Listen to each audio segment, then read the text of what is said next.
Folks, y'all not gonna believe this, but Michael Jordan actually made a statement regarding the condition of the police versus the community, black community, and how he can no longer remain silent.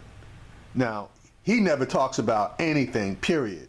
So for him to step up to the plate and say something and make a contribution to the NAACP Legal Defense Fund was something that gave me a little hope. Even though that contribution was offset by this same $1 million contribution to, I believe it's the National Association of Police Chiefs or some police organization. But leave it to Michael. Basically, what he ended up doing is making a statement about something, though taking no position either way, and making a cash contribution, which still allows him to remain neutral. Welcome back to Philadelphia. Black Lives Matter came up on many occasions here at the Democratic National Convention, and a lot of folks were stunned and shocked yesterday when NBA Hall of Famer and Charlotte Hornet owner Michael Jordan announced that he was donating $2 million to the cause. Jordan announced that he's donating $1 million to the Institute for Community Police Relations as an organization formed by the International Association of Chiefs of Police, also the NAACP Legal Defense and Educational Fund. He told ESPN as The Undefeated this: "I was raised by parents who taught me to love and respect people regardless of their race or background, so I am sad and frustrated by the divisive rhetoric and racial tensions that seem to be getting worse as of late. I know this country is better than that, and I can no longer stay silent. We need to find solutions that ensure people of color receive fair and equal treatment, and that police officers who put their lives on the line every day to protect us all are respected and supported." Joining us right now, Jerry Bembry is a senior writer for The Undefeated. Of course, we're joined by a panel as well. Jerry. All right, so that being said,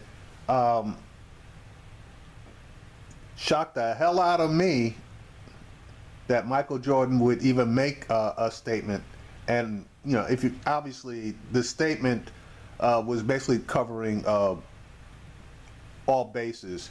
And you know something, honestly, there's nothing wrong with that, because actually both sides are right in this thing. You know, the cops, obviously, they want to get home safe, especially the ones doing the right thing.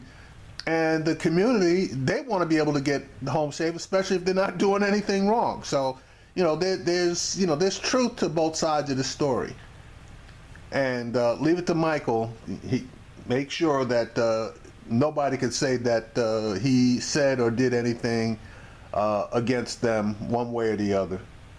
Michael Jordan speaking out on social justice issues. He didn't do any of this during his entire career. People were stunned when this happened.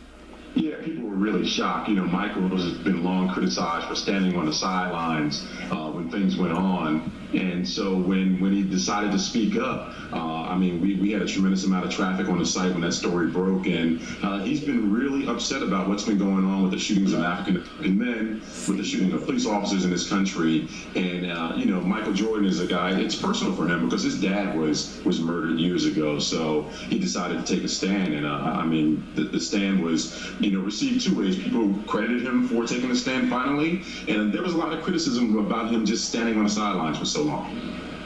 And also, of course, what we also have seen is that his publicist came out and said that famous comment we've heard for years, Republicans buy sneakers too. The publicist said Michael Jordan never said that. But I'm trying to understand, why did he allow that comment to exist in the world for 15, 16 years and not knock it down before? That was a bit disingenuous as far as I was concerned.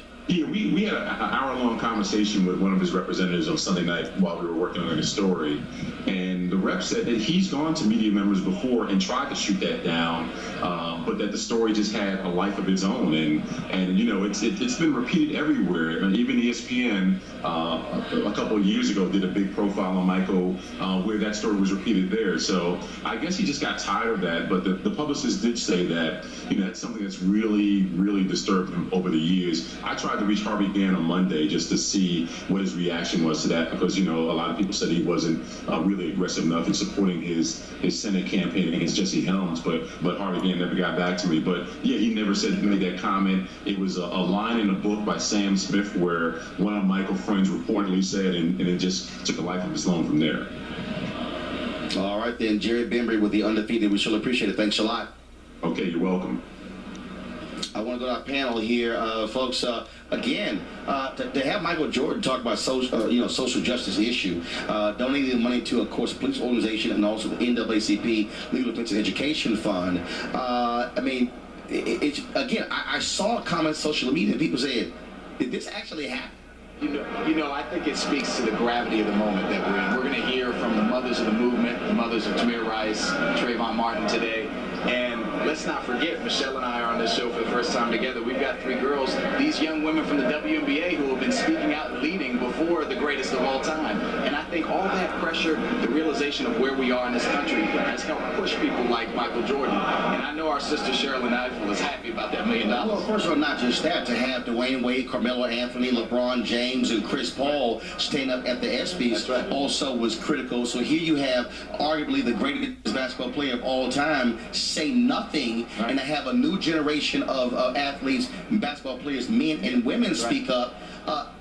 I mean, he looked kind of crazy saying nothing. Yeah, but you know, there's a great history of black athletes and activism, you know, and But he wasn't in that. and he wasn't a part of it. But what I think is happening today is the moment is so overwhelming. Everyone is feeling it, whether or not we're talking about the mothers of the movement or whether we're talking about my girlfriend and her husband, 2 doctors that got pulled over from the police earlier this week, and the fear that they felt with those interactions.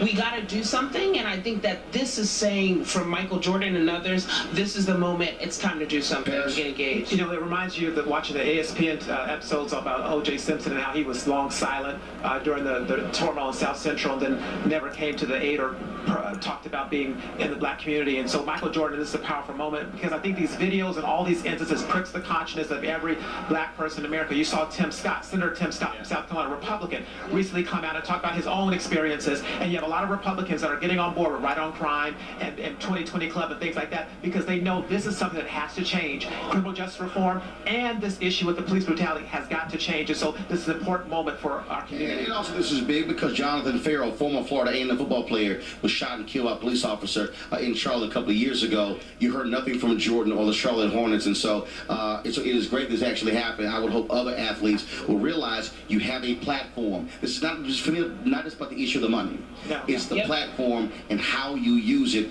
And imagine what Jordan could have done on issues during his playing days, as opposed to just now as on the Charlotte Hornets. Folks, we appreciate it. I got to go to a break. Thank you so very much. We'll be All right, so that's the take. I'm gonna take it for what it's worth that this issue of policing versus the community has become so heated that even a person who normally keeps his mouth shut basically feels that he has to open his mouth and make a statement regarding the issues without actually taking sides either way, which again, I will state, both sides have valid issues, valid points. So it really is not wrong to make a case for both sides.